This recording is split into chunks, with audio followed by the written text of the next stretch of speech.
در ولایت سوخت معرکه توی عروسی و دامادی هنوز هم با اشتراک 100 نفر مهمانان برگزار می‌گردد. از سبب دیگر بار رسما به قید گرفته شدن ویروس کووید 19 در تاجیکستان محدودیت‌های سانیتری از نو پرزور گردیده است. از این ساکنان به سر و صدا برآوردند که گویا معرکه‌های توی با اشتراک 40 نفر مهمانان برگزار می‌گردد.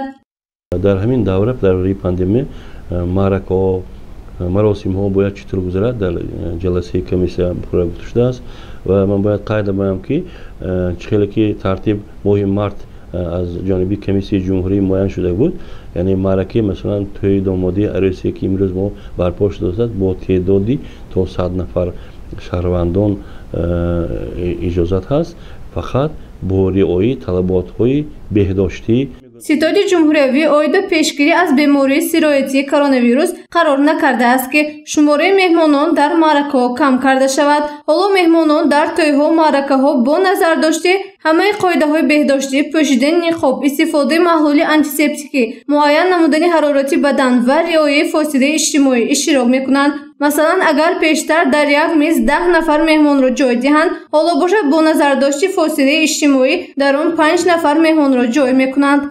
در مسجدها در امام‌ها گفتگو کرده شده است که برای گذراندن جنازه یعنی معرکه باید چخیل گذرد، یعنی با داشتنی پیش از همه نقاب و آنتیسپتیکایی که امروز به دست ما میشویم و اون فاصله که موافق طلبات شده است، یعنی از 1 متر تا 2 متر، یعنی راست برای جنازه خواندن فاصله نگاه داشتن. این چیزها از جانب امام ها وقتی که میت دعوت میکنن صاحب میت میرن، این چیزها را وقتی که جنازه آراسته میشه فهمانده ایستاده، بعد نماز جنازه گذرانده شده ایستاده.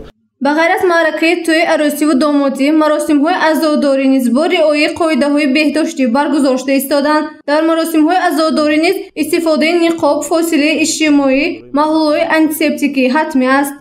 البته همین طلبات‌هایی که امروز پیشنهاد شده است برای بهبودی، برای پیش گرفتن سلامتی هر یک شهروند روانه کرده شده است و من باوری کاملی دارم که مردم ما این را درک کردن الکه و باز درک کرده ایستادند و البته با همین طلبات‌های امروزه کارها را، این معرکه‌ها را هم خرسندی هم عزاداری را به جا آورده ایستاده‌اند.